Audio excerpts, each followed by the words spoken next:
pedimos que tu nombre sea glorificado y exaltado y adorado, y que en este tiempo, Señor, nosotros podamos en esta hora glorificarte a ti a través de la instrucción. Así que te damos gracias y te oramos en Cristo Jesús, Señor nuestro. Amén. Bueno, muy bien, ¿cómo están? ¿Cómo les ha ido? ¿En qué estamos nosotros? ¿Qué vimos la última vez, se acuerdan? No, usted no vino. ¿Qué vimos la última vez?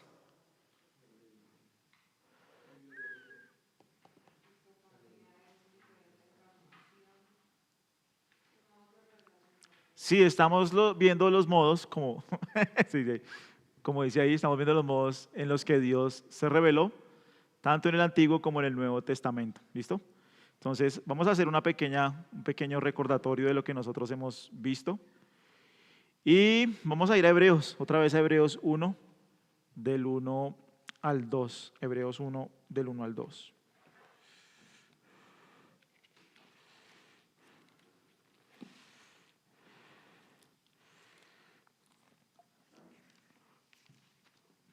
Muy bien, lo tienen ahí, Hebreos 1, del 1 al 2. ¿Quién nos ayuda a leerlo?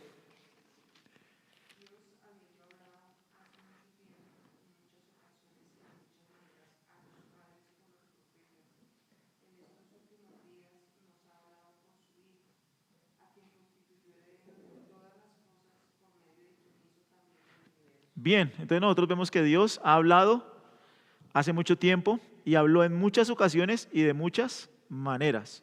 Entonces por eso ahí se pone que en el Antiguo Testamento Dios habló de muchas y variadas maneras. En el griego la palabra poli, de donde viene politeísmo o políglota, es de muchas formas y de muchas maneras, polímeros y polítropos. Y en el Nuevo Testamento, como dice en Hebreos 1, nos ha hablado por el Hijo. Que la revelación del Hijo, dijimos que es la revelación culminante, suprema, es la revelación única y culminante. Cristo no es un mensajero más, sino la revelación misma, ¿no? Y eso es interesante.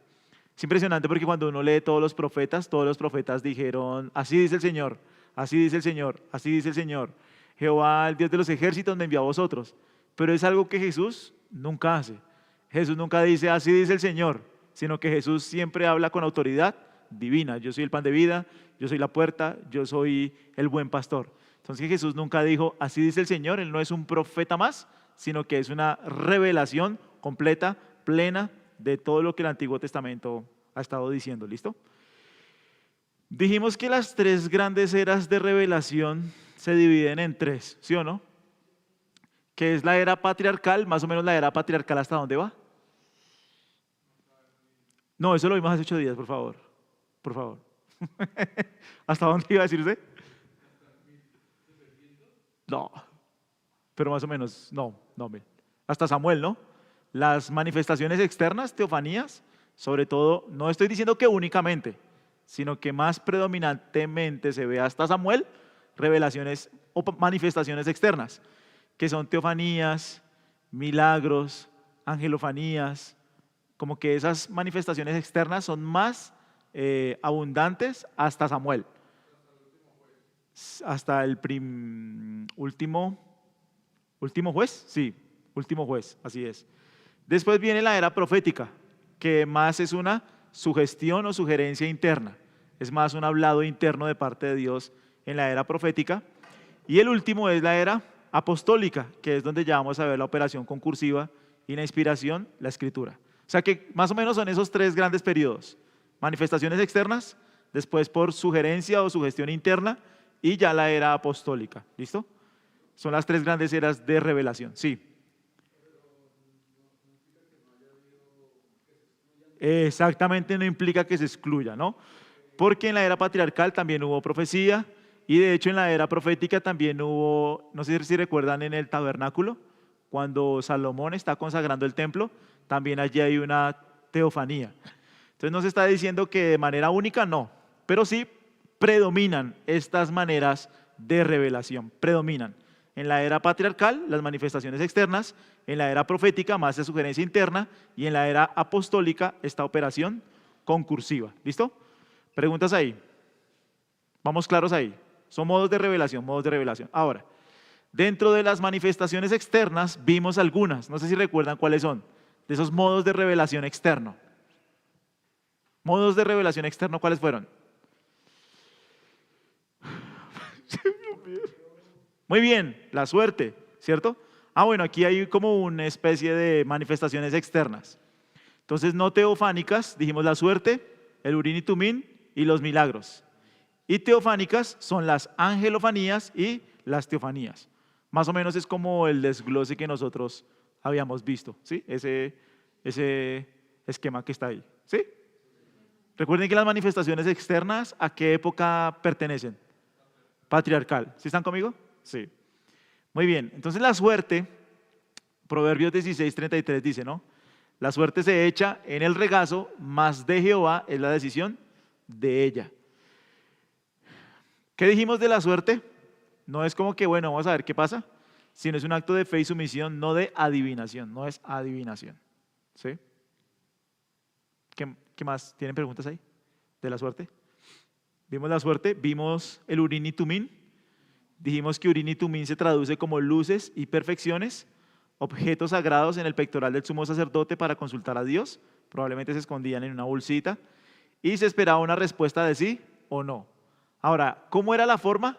Es muy difícil de saber, porque dice una vez que Saúl intentó consultar por urín y tumín y no se le dio respuesta.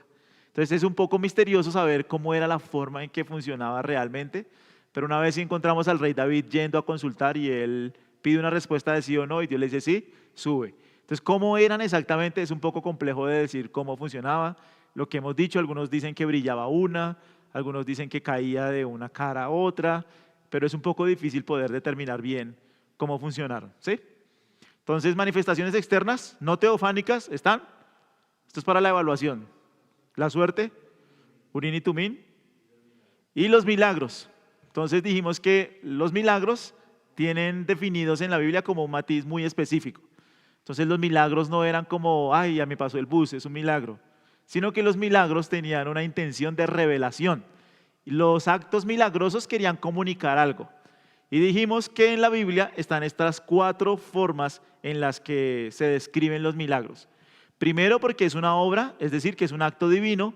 También se traduce como, ahí dice la palabra griega erga, la palabra griega terata, que es maravillas, que siempre un milagro era inmediato, no era instantáneo, y producía en las personas asombro. No es como los milagros de las iglesias hoy, donde sube alguien con dolor de estómago y se sana en una semana. No, era inmediatamente y el milagro inmediatamente producía asombro, la gente se maravillaba. Entonces esas sanidades hoy donde oramos por un cáncer y todo esto, donde no se puede ver y no es verificable, no tiene ningún propósito, ¿sí es claro? Y siempre un milagro quería comunicar algo, revelaba algo acerca del carácter de Dios para el beneficio de su pueblo. Poderes también se traduce como poderes dunamis, donde posteriormente la palabra dunamis viene a ser la palabra dinamita, habla de ese poder, aunque en ese tiempo no había dinamita, por eso no se puede usar en ese sentido en ese tiempo, pero básicamente sí está diciendo la fuente divina es Dios, hay un poder en esos milagros, es evidente el poder. Y también señales porque tiene un propósito revelador. Entonces dijimos que el propósito no es contra la naturaleza, ¿no? Porque un milagro no es contra la naturaleza, porque un milagro no puede ser contra la naturaleza. Un milagro no puede ser contra la naturaleza, ¿por qué no? Porque Dios es el que sostiene y preserva la naturaleza. Entonces, si nosotros decimos que un milagro es contra la naturaleza, estamos diciendo que Dios está yendo contra él mismo. Entonces dijimos, no, esa visión de que un milagro es contra la naturaleza es del deísmo, no es cristiana. La visión más del cristiano es contra el pecado. Siempre un milagro está yendo en contra de los efectos del pecado. Entonces, por ejemplo, cuando Jesús sanaba a un leproso, está yendo contra el pecado, porque es por el pecado que entró la enfermedad. Cuando Jesús resucita a alguien, está yendo contra el pecado, porque la paga del pecado es la muerte. Entonces, siempre que el milagro está obrando, está yendo contra el pecado, siempre está yendo contra el reino de las tinieblas, contra Satanás. Siempre está manifestando algo contra el pecado, sí. Sí.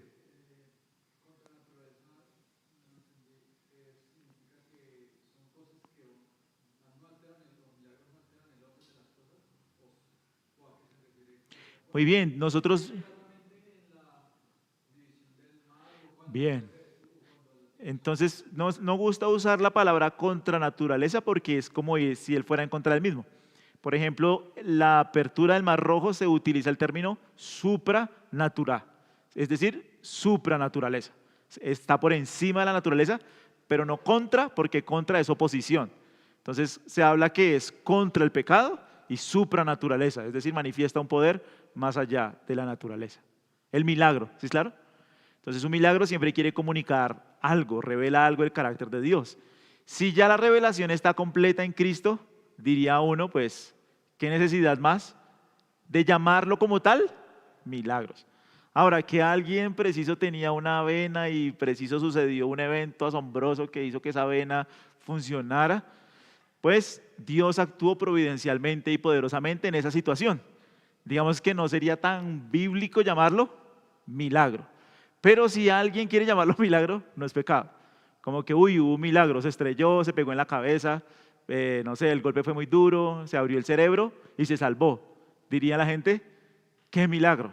Pero no está siendo definido, por así decirlo, con estos 4 puntos que nosotros vemos a lo largo de la Biblia. ¿Sí?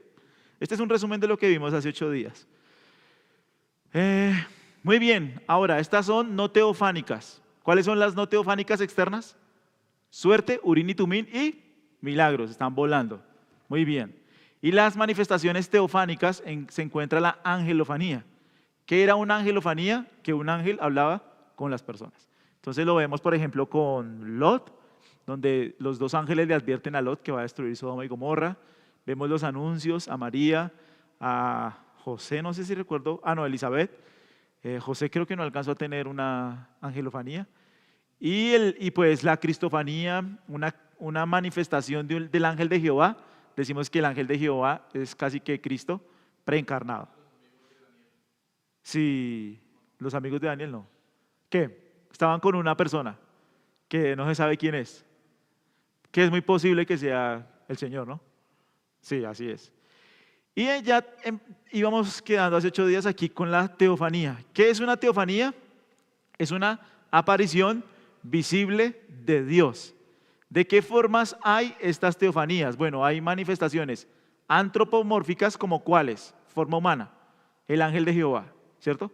El ángel de Jehová es una manifestación antropomórfica. Y no Abraham, sí, ese es el ángel de Jehová, sí, mi amigo, así es. 2, 3 y 1 es el ángel de Jehová, sí. Y no antropomórficas, como está la zarza ardiente y la columna de fuego, ¿cierto? Dijimos que la paloma, el Espíritu Santo se convirtió en animal. No. Dice que su descenso fue como forma corporal de paloma. No que era una paloma, sí, un animal. Muy bien. Y hablamos del ángel de Jehová. Hace 8 días entonces terminamos aquí en la encarnación, ¿sí o no? ¿Qué es la encarnación? Miren lo que dice ahí, es la teofanía culminante. Recuerden que es una teofanía. ¿Qué es una teofanía? ¿Una manifestación de qué tipo? Visible de Dios. Después de la venida de Cristo, no se vuelve a mencionar el ángel del Señor. Nunca más. Por ahí en Hebreos 12:7, miren Hechos 12:7, creo que es Hechos 12:7. Miren Hechos 12:7. Hechos 12:7, ¿lo tienen? Sí, miren lo que dice Hechos 12:7. De repente se le apareció ¿quién? Pero este ángel del Señor en el griego no lleva artículo. Siempre en el Antiguo Testamento llevaba artículo. El ángel de Jehová. El ángel de Jehová. Aquí este no lleva artículo. Por eso se traduce diferente. Se traduce como un ángel del Señor. Entonces el ángel del Señor en el Nuevo Testamento nunca vuelve a aparecer. Nunca hay más teofanías, nunca hay más manifestaciones externas visibles de Dios. Es como si la encarnación de Cristo fuera otra vez la revelación suprema, máxima.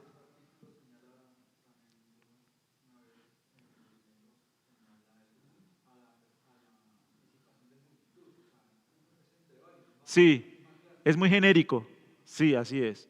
El ángel de Jehová es mucho más específico.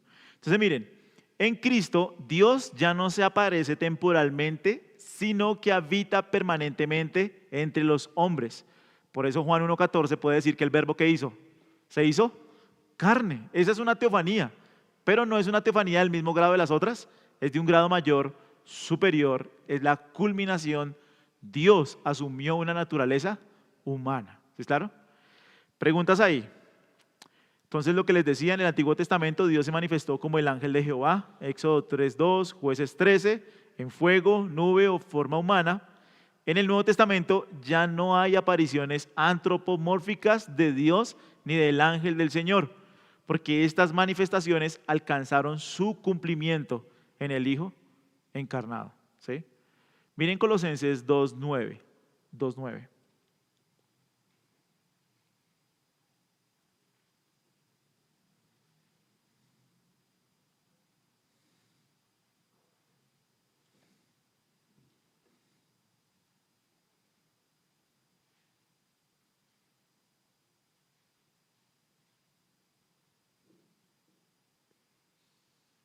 Sí, ¿qué dice? Habita. Toda la plenitud de Dios está ¿en quién? En Cristo. Así es, porque Él es Dios. No hay más manifestaciones. Él es la revelación perfecta, Él es la revelación completa, Él es la revelación suprema. Nosotros no deberíamos esperar más manifestaciones de Dios. Cristo es la manifestación completa. ¿Listo? Vayan conmigo a Números 12 del 6 al 8. Números 12.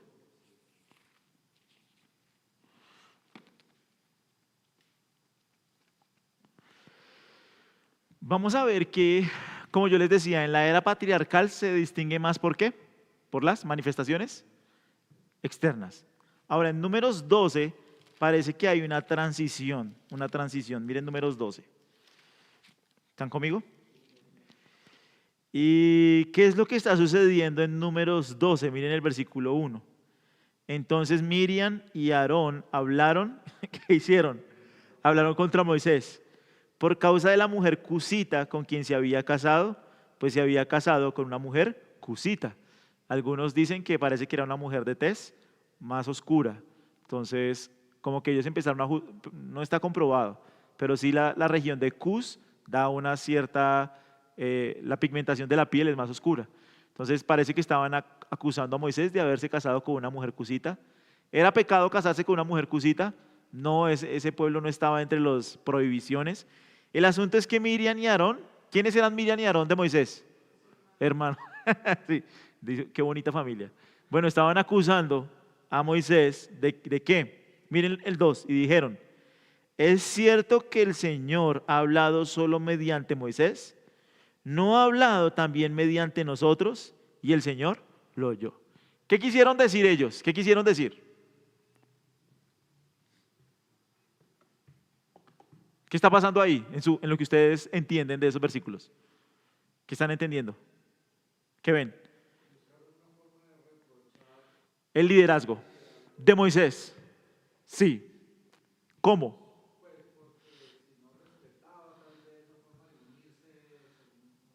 Sí, estaban cuestionando eso, pero finalmente el celo, ¿cuál es en el versículo 2? ¿Cuál es el celo? Claro, la revelación. Entonces es como si Moisés tuviera más autoridad, pero realmente también Dios a nosotros también ¿qué? Nos ha hablado. Y Dios ha hablado por medio de nosotros. Entonces, ¿qué es lo que empiezan ellos a hacer? A cuestionar que también Dios le ha hablado a ellos a la par de Moisés. Sí, están buscando cómo bajarlo. Sí. El Señor lo oyó. 3. Moisés era un hombre muy humilde, más que cualquier otro hombre sobre la superficie de la tierra. Y el Señor de repente les dijo a Moisés y a Aarón y a Miriam, salgan ustedes 3 a la tienda de reunión. Y salieron los 3. Entonces el Señor descendió en una columna de nube. ¿Qué hubo ahí? Una manifestación, una teofanía. Y se puso a la puerta de la tienda y llamó a Aarón y a Miriam. Y cuando los 2 se adelantaron, él dijo, ahora miren lo distinto de esto, miren el versículo 6. Él dijo, oigan ahora mis palabras. Si entre ustedes hay profeta, yo el Señor me manifestaré a él. ¿De qué forma? Ojo con eso, si entre ustedes hay un profeta, ¿cómo se va a manifestar el Señor al profeta? ¿Qué significa en visión? ¿De manera qué? ¿Externa o interna? interna. Miren lo que dicen. Aquí empieza el ministerio profético. ¿Sí, claro? A describirlo. Oigan ahora mis palabras. Si entre ustedes hay profeta, yo el Señor me manifestaré a él en visión. Hablaré con él, ¿de qué forma? Pero miren que aquí hace una distinción con Moisés. ¿No qué? No así con mi siervo Moisés. En toda mi casa él es fiel. Ahora miren que Dios va a decir que con Moisés habló de una manera única. ¿Sí? ¿Cómo habló Dios con Moisés de manera única? Cara a cara habló con él. Abiertamente y no en dichos oscuros. Entonces miren lo que dice acá. Contexto, Miriam y Aarón cuestionan la autoridad de Moisés. Dios responde mostrando que no todos los profetas experimentan el mismo modo de revelación. Un modo de revelación va a ser para los profetas y otro modo de revelación fue ¿para quién? Para Moisés. Con los profetas, Dios se revela por medio de medios simbólicos. Entonces aquí están las palabras hebreas, en visión, es bamaré, en sueños, bajalom, revelación indirecta con imágenes o enigmas. Pero con Moisés, ¿Dios qué hace? Dios habla directamente y con claridad. La palabra cara a cara en el hebreo es el pe, y claramente y no por enigmas. Esta es una revelación inmediata, personal y transparente. Este texto marca la transición de la teofanía visible a la profecía interna, estableciendo el principio de que Dios revela de modos diversos, pero con igual autoridad.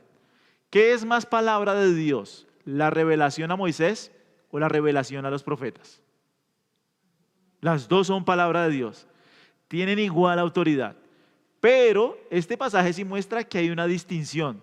Cuando Dios revela ¿qué? Cara a cara y no en visiones y en sueños.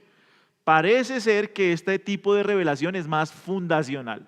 Ya lo vamos a ver con los apóstoles. Con los apóstoles vamos a entender un poquito esto. Pero parece que esta visión cara a cara es más fundacional. Miren, todos los profetas se basaron en lo que escribió Moisés. No podemos encontrar un profeta en la Biblia que haya escrito sin lo que dijo Moisés. Porque Moisés, ¿qué puso? El fundamento. Entonces, cuando nosotros leemos cualquier libro de la Biblia del Antiguo Testamento, nosotros tenemos que entenderlo a la luz ¿de qué? Del Pentateuco. Por ejemplo, cuando dice que en los días de Elías no había lluvias. ¿Por qué no había lluvias? ¿Porque estaba muy difícil el clima? No, por el pecado de la nación, obvio. Cuando dice, por ejemplo, que yo esas luces me tienen loco, tienen borracho. Pero no, ya dejémosla así, pero sí me voy a poner unas gafas. Sí, pero no más tarde. No, ya lo dejamos para después. Si salgo con los ojos mal, salgo mirando para allá. Sí. ¿Cómo? Se veía muy oscuro, sí, y ya no los veo. ¿Cómo? Sí, las amarillas. Sí, no, ya queda muy oscuro. Pero no, frescos. ¿Qué era lo que estaba diciendo? Ah, sí. Por ejemplo, cuando dice que el esposo de Ruth se fueron para, ¿se acuerdan? Para Moab. Eso a la luz del Pentateuco, ¿qué es? Eso es pecado. Ellos no deberían estar abandonando la tierra prometida. Entonces, el asunto es ese. Esta relación teofánica de Dios con Moisés parece que tiene un propósito fundacional. Con los profetas, ¿cómo voy a hablar yo? En visiones y en sueños. Pero con Moisés yo hablé cara a cara y no por enigmas. ¿Listo?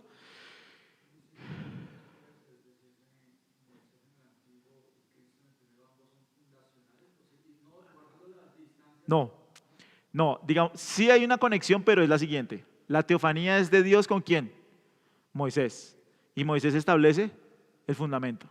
En el Nuevo Testamento, Cristo es la teofanía y los apóstoles son los que ven esa teofanía. Por eso un requisito para ser apóstol, ¿cuál era? En Hechos 1, haber visto la teofanía. Si no lo habías visto, no podías ser parte de ¿qué? De los que ponen ese fundamento. Entonces sí hay este aspecto donde hay esta tipología, pero en el Nuevo Testamento es los apóstoles y Cristo es la teofanía, la manifestación plena. Entonces, la superioridad de la teofanía, miren, la teofanía es un modo de revelación superior en claridad y cercanía, aunque es igual en autoridad a la profecía.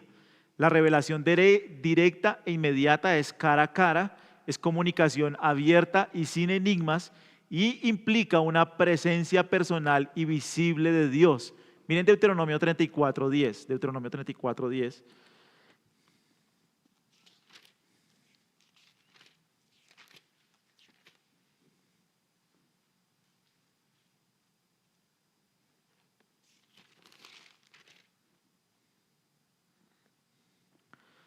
Eso fue claro, ¿no? Estamos esperando a un profeta como Moisés y dice, desde entonces no ha vuelto a surgir en Israel un profeta como Moisés, a quien el Señor conocía cara a cara. Entonces este sí tiene un proceso, tiene un fundamento de revelación, donde él pone el fundamento y la teofanía en ese sentido sería superior.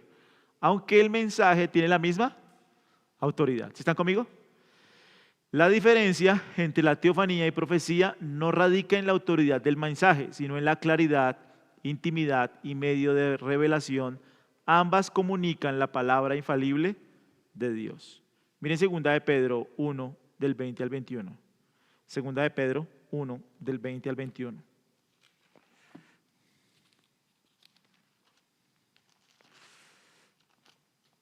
Dice así la palabra de Dios, 2 de Pedro 1, 20, 21. Pero ante todo sepan esto, que ninguna profecía de la Escritura es un asunto de interpretación personal.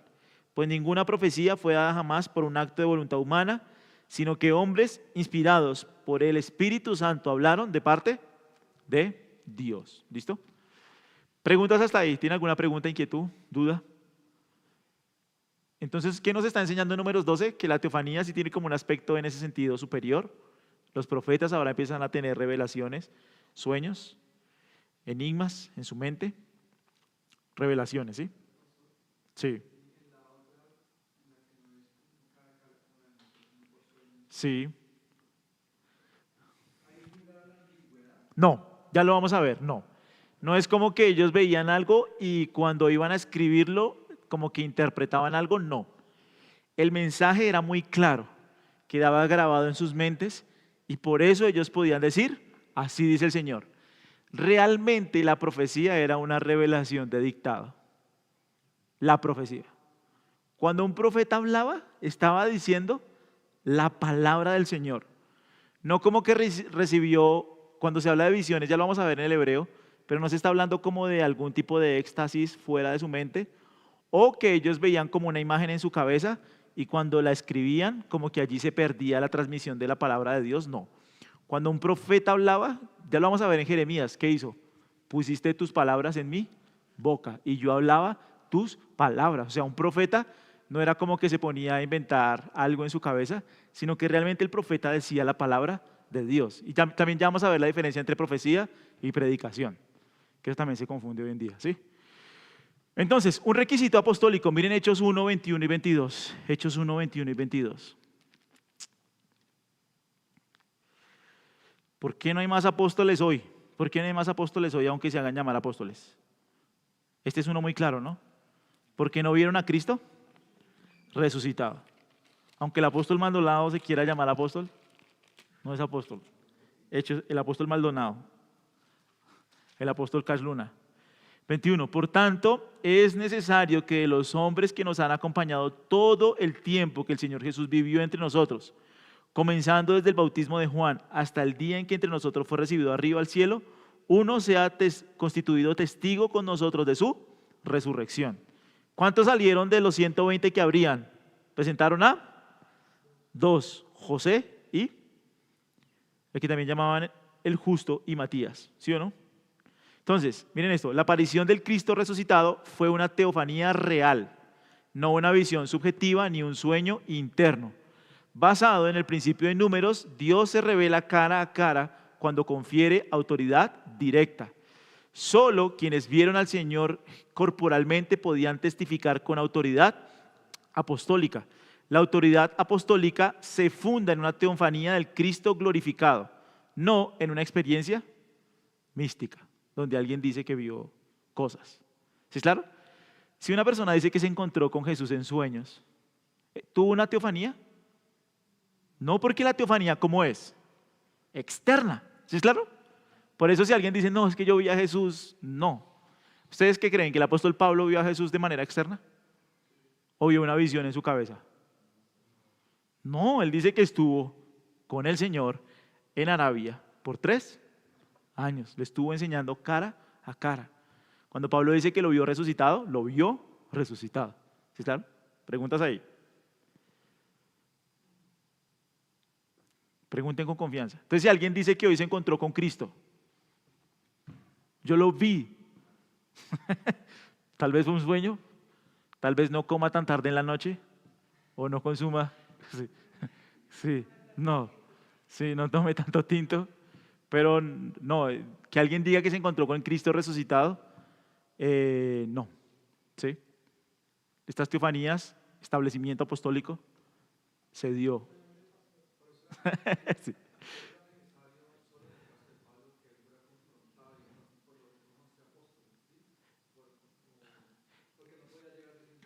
Yo lo vi. En parte sí tenían que ver que su evangelio era eh, verdadero, pero también las señales de apóstol. Por eso dice que hicimos entre ustedes las señales de apóstol.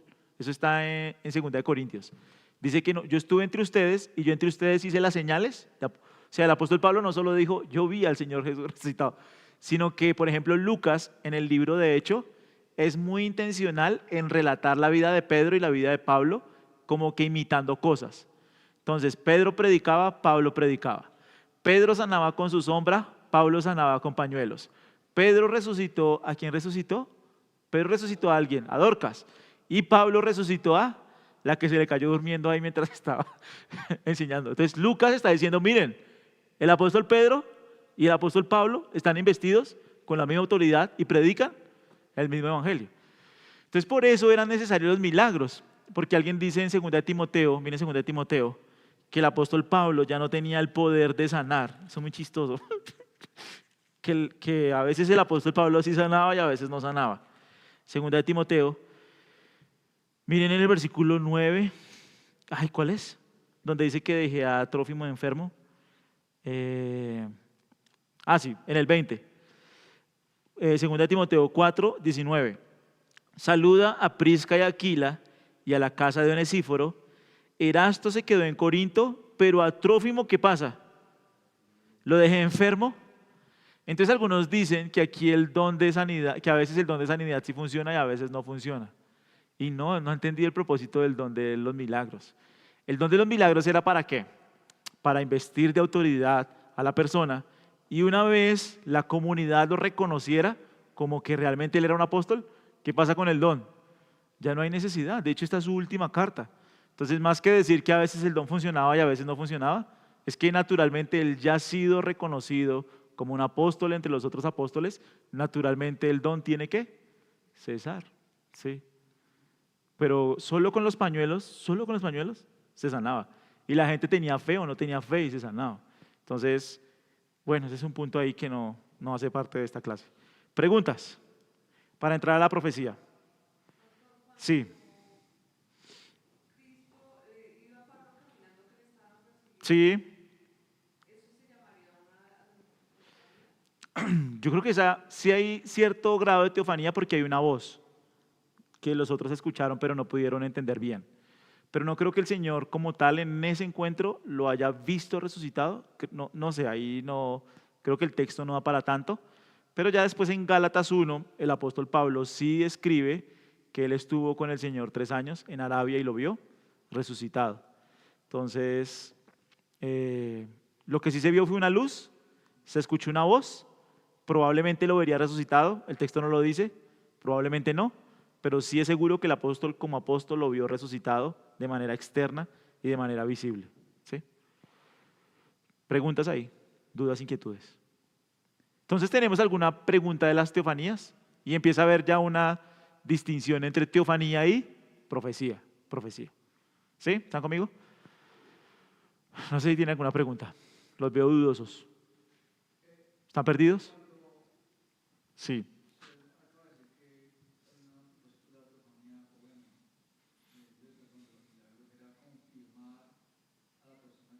Sí, sí, sí, sí. como autoridad divina. Sí, sí.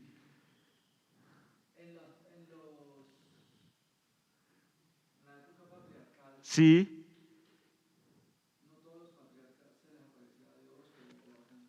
sí habían apariciones, pero ya quien establece el fundamento que es Moisés, a él sí Dios mostró señales. Entonces dice, si tú vas a los hijos de Israel, ¿qué vas a hacer? Tira la vara, mete la mano. Y es por la mano de Moisés que se abre el mar, que viene codornices. O sea, realmente Dios invistió a Moisés de una autoridad única. ¿Sí? ¿Preguntas? Bueno, descansemos 5 minutos y entramos con la profecía para no cortarlo ahorita, ¿sí?